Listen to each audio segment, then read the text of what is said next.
Magical bike restoration. Sonapur नाम का एक गांव रहता है। उस गांव में दिलीप नाम का एक मैकेनिक अपनी बीवी और बेटे रमन के साथ रहता था। उसका एक छोटा सा गराज रहता है, लेकिन गांव में ज्यादा काम ना होने की वजह से उसे ज्यादा कुछ कमाई नहीं मिलती। जैसे तैसे करके उसका घर चल रहा था। सवेरे सवेरे दिलीप अपने गराज में काम कर रहा था। तभी रमन आकर उसे कहता है, पापा पापा, मुझे भी एक बाइक बना कर दो ना। अरे तुझे किस लिए चाहिए बाइक? तू तो अभी बहुत छोटा है। लेकिन पिताजी, मेरे स्कूल में तो बाकी के मेरे सारे दोस्तों के पास बाइक है, इसलिए मुझे भी चाहिए। अरे बेटा, तू पहले बड़ा हो जा, बाद में तुझे मैं जरूर दिलाऊंगा बाइक। पापा, आप कंजूस हो या फिर हम गरीब है? आपसे कुछ भी मांगो तो कहते हो पहले बड़ा हो जाओ। हाँ हाँ बेटा, सच कहा। कुछ भी मांगोगे तो तेरे पिताजी नहीं देते। अच्छा, अब तेरी ही कमी थी जो आ गई। अब तुम दोनों मिलकर मुझे सताओ। चलो जाओ यहाँ से और मुझे अपना काम करने दो। रमन स्कूल के लिए निकल जाता है। बीच रास्ते में उसका मन ही नहीं करता कि स्कूल जाए, इसलिए वो स्कूल ना जाते हुए जंगल चला जाता है। वहाँ उसे एक खंडहर दिखता है। वो उसके अंदर जाता है तो उसे वहाँ एक पुरानी सी बाइक दिखती है। अरे, इस खंडहर में खटारा बाइक कहाँ से आई होगी? शायद भगवान ने मेरे लिए ही भेजी होगी। इसको अगर ठीक किया तो ये मेरे काम आ सकती है। ऐसा कहकर रमन उस बाइक को हाथ लगाता है। जैसे ही वो हाथ लगाता है, उस बाइक से एक बिजली सी चमकती है। वो घर जाकर अपने पापा को सारी बात बता देता है। अरे, तू स्कूल जाने के बजाय उस भूतिया खंडहर में आखिर गया क्यों? वहाँ की कोई भी चीज हम नहीं ले सकते, समझे? लेकिन पिताजी, मुझे वो बाइक चाहिए। लेकिन कुछ नहीं, चल जाकर खाना खा ले और सो जा। ऐसा कहकर वो तीनों खाना खाकर सो जाते हैं। सवेरे जब वो उठकर देखते हैं तो उनके गराज में वो खंडहर वाली खटारा बाइक आकर रहती है। अरे पिताजी, ये बाइक तो अपने आप यहाँ आ गई है। अब तो आप इसे अच्छे से सुधारो। दिलीप पहले उस बाइक को हाथ लगाने से भी डरता है, लेकिन बाद में जैसे तैसे करके उस बाइक को वो साफ करता है। उसका लगा जंग वो निकालता है, उसके खराब पार्ट्स को रीमोल्ड करके नए बदलता है और उसे नया पेंट लगाकर एकदम नए जैसे बनाता है। रमन उस बाइक को देखकर बड़ा खुश होता है और जैसे ही वो बाइक चालू करता है, उस बाइक से आवाज आती है, तुम्हारा बहुत बहुत शुक्रिया, आखिर तुमने मुझे शुरू कर दिया। लेकिन आप कौन हो और आप बातें कैसे कर सकते हो? ये बहुत लंबी कहानी है बेटा, बताने जाऊंगा तो सालों बीत जाएंगे। वो सब छोड़ो और मैं जो कहता हूँ उसे सुनो। अच्छा ठीक है, लेकिन ये बताओ कि आप यहाँ क्यों और कैसे आए? दरअसल कल जब तुमने मुझे छुआ तो मुझे लगा कि मेरा मुक्त होने का समय आ गया है, इसलिए मैं खुद चलकर यहाँ आ गया। आज के बाद तुम्हारे दिन बदल जाएंगे। ये सुनकर जैसे ही रमन उस बाइक को चालू करता है, उस बाइक के साइलेंसर से ढेर सारे सोने के सिक्के निकलने लगते हैं। सारे सिक्के उठाकर रमन अपने पिताजी को दे देता है। पिताजी उन सिक्कों को शहर में बेचता है और आए हुए पैसों से अपने घर को सुधारता है और अच्छे से जिंदगी बिताने लगता है। और रमन भी उसी रिस्टोरेशन मैजिकल बाइक से रोजाना स्कूल जाने लगता है।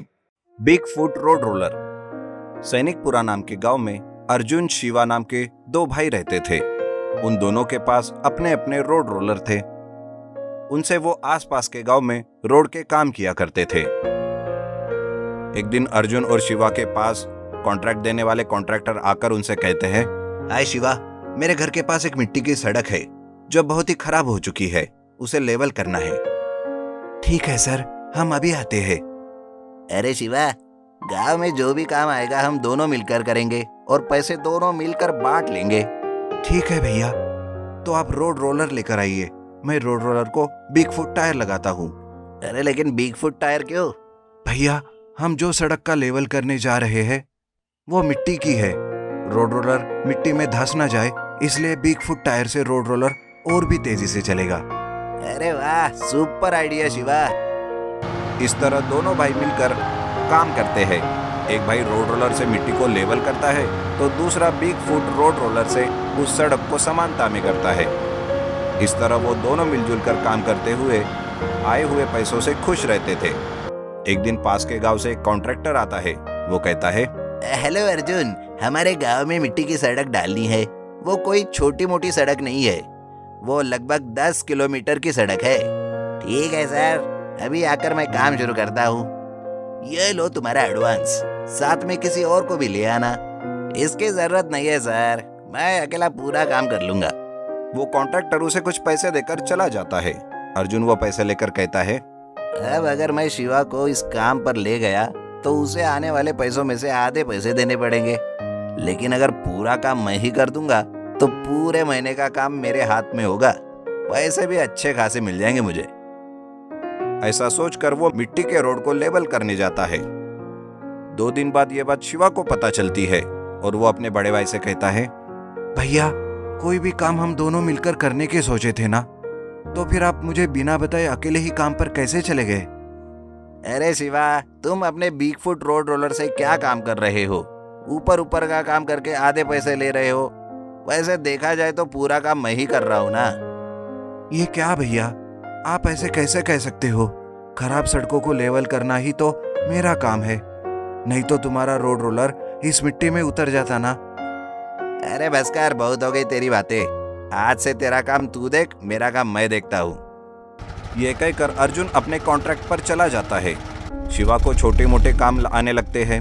उन कामों को वो अपने बिग फुट रोड रोलर से आसानी से करते रहता है।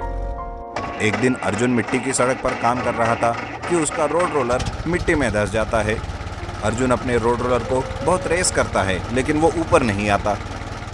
अरे ये क्या, मेरा रोड रोलर तो ऐसे फंस गया, अब मैं क्या करूँ? वो ऐसा सोच ही रहा था कि उधर से एक बैलगाड़ी जाती रहती है।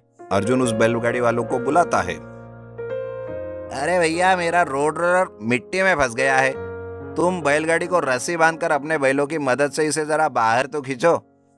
ये बात सुनकर बैलगाड़ी वाला कहता है, अबे क्या पागल हो गए हो क्या? इतने बड़े रोड रोलर को मेरे 2 बैल अगर खींचेंगे तो ये मर जाएंगे। जाओ जाओ, मेरे बैल ये काम नहीं करेंगे। अरे भैया ऐसा मत कहो, मैं भी खींचूंगा, एक बार कोशिश तो करते हैं। बैलगाड़ी वाला ठीक है कहकर रस्सी से बैलगाड़ी को उस रोड रोलर से बांध देता है, पर रोड रोलर 1 इंच भी नहीं हिलता। उसके बाद कुछ घोड़ों की मदद से उसे खींचने की कोशिश करते हैं, फिर भी रोड रोलर हिलता ही नहीं। लगभग 1 हफ्ता बीत जाता है। कॉन्ट्रैक्टर आकर कहता है, देखो अर्जुन, अगर यह काम टाइम पर खत्म नहीं हुआ तो अच्छा नहीं होगा, बोल देता हूँ। कॉन्ट्रैक्टर गुस्से से वहां से चला जाता है। दूसरा कोई रास्ता ना होने की वजह से अर्जुन अपने छोटे भाई के पास जाता है और कहता है, शिवा, मैंने गलती की है, मुझे माफ कर दो। तुम्हारे कहे अनुसार ही रोड रोलर मिट्टी में धंस गया है, मुझे तुम्हारी मदद की जरूरत है शिवा। अरे ये कैसी बात कर रहे हो भैया, तुम्हारी तकलीफ मेरी तकलीफ नहीं है क्या? चलो चलकर रोड रोलर को बाहर निकालते हैं। ऐसा कहकर वो अपनी बिग फुट रोड रोलर को लेकर वहां जाता है और रोड रोलर को अपने बिग फुट रोड रोलर से बांध देता है और खूब रेस करता है। मिट्टी में धंसा हुआ रोड रोलर आसानी से बाहर आ जाता है। इस तरह दोनों भाई मिलकर मिट्टी की सड़क को आसानी से पूरा कर देते हैं। उस दिन से जो भी काम आता दोनों मिलकर बांट लेते और एक दूसरे को सपोर्ट करते हुए खुशी खुशी जिंदगी बिताते हैं। नीति, मिलजुल कर रहने में ही खुशी है। लालच में आकर रिश्तों को दूर करोगे तो मुसीबत में अकेले पड़ जाओगे। अगर सुख और दुख में मिलकर रहोगे तो परेशानी भी खुशी में बदल जाएगी। Match box road roller. Bareliya नाम के गांव में शुक्ला नाम का एक आदमी रहता था। वह माचिस के डिब्बों का व्यापार करता था। उसके पास एक बहुत बड़ा मैच बॉक्स रोड रोलर था। वो उस रोड रोलर को अपने स्टेटस का सिंबल कहता था। उस मैच बॉक्स रोड रोलर के बारे में शुक्ला के पास काम करने वाला और बहुत ही विश्वसनीय व्यक्ति शर्मा शुक्ला से पूछता है, आसपास के गांव में आप जैसा अमीर आदमी कोई नहीं है। आपके पास बहुत सारी कारें हैं, उन सारी कारों को छोड़ इस मैच बॉक्स रोड रोलर पर आप क्यों घूमते हो? अरे शर्मा, ये मेरे पिताजी की दी हुई जायदाद है। इसी से मेरा व्यापार शुरू हुआ था। इस पर बैठकर ही कई गांव में घूमकर अपने माचिस के डिब्बों के व्यापार को मैंने आगे बढ़ाया है। शुक्ला जी, आपकी स्टोरी दूसरे लोगों के लिए एक मिसाल बनेगी। आप मुझे अपनी मैच बॉक्स रोड रोलर की कहानी बताइए, मैं उसे लिखकर पब्लिश करूंगा। ठीक है, तो फिर सुनो। शर्मा टेप रिकॉर्डर लाता है और उसे ऑन करता है। शुक्ला कहने लगता है, कुछ साल पहले मेरे पिताजी रोड रोलर से सड़कें बनाया करते थे और मेरी माँ घर बैठकर माचिस के डिब्बे बनाती थी। और मैं उन माचिस के डिब्बों को एक ठेले पर रखकर गली गली घूमकर बेचा करता था। माचिस के डिब्बे लो, माचिस के डिब्बे लो। इस तरह कई लोग आकर मुझसे माचिस के डिब्बे लिया करते थे। तभी एक औरत आती है और मुझसे पूछती है, देखो मुझे माचिस के डिब्बे देना। देखो बेटा मुझे 10 माचिस के डिब्बे देना। इस तरह शुक्ला के माँ के बनाए हुए माचिस के डिब्बे लोगों को बहुत पसंद आते थे। शुक्ला और उसकी माँ बहुत खुश थे। एक दिन शुक्ला के पिता की तबीयत खराब हो जाती है। वो कहते हैं, बेटा अब मेरी उम्र हो गई है, मैं इस रोड रोलर को चला नहीं पा रहा हूँ। इस रोड रोलर की वजह से हमने कई अच्छे और बुरे दिन देखे हैं। मैं इस रोड रोलर को बेचना नहीं चाहता। तुम्हें यह रोड रोलर कुछ काम में आए तो इसका इस्तेमाल करना बेटा। पिताजी आप घर में आराम कीजिए और माँ आप भी, मैं माचिस के डिब्बों का व्यापार देख लूंगा। वो अपने माता पिता को आराम करने को कहकर खुद माचिस के डिब्बों का व्यापार देख लेता है और उस रोड रोलर को कैसे इस्तेमाल करे यह सोचता रहता है। अगर मैं इस रोड रोलर को अपने मैच बॉक्स से बदल दूंगा तो यह मेरे स्टेटस का सिंबल बन जाएगा। यह सोचकर शुक्ला अपने रोड रोलर को मैच बॉक्स रोड रोलर में बदल देता है और ठेले पर माचिस के डिब्बे बेचना छोड़कर उस दिन से वो रोड रोलर पर माचिस के डिब्बे बेचने लगता है। आओ भाई आओ, माचिस के डिब्बे मुनासिब दामों में, आपके पसंदीदा माचिस के डिब्बे। आओ भाई आओ, जल्दी करो, माचिस के डिब्बे खत्म हो रहे हैं, जल्दी आओ जल्दी करो। इस तरह से माचिस के डिब्बे वो बेचा करता था। लोग भी उसे बहुत इम्प्रेस हो जाते थे और शुक्ला के पास से बहुत सारे माचिस के डिब्बे खरीदने लगते थे। शुक्ला और उसके रोड रोलर के बारे में एक अमीर आदमी सुनता है और वह मैच बॉक्स रोड रोलर के पास आकर कहता है, देखो शुक्ला, तुम्हारे माचिस के डिब्बे बहुत अच्छे हैं। तुम इन्हें बेच दोगे तो तुम्हें कोई लाभ नहीं होगा। तुम कब तक ऐसे गली गली में घूमकर माचिस के डिब्बे बेचोगे?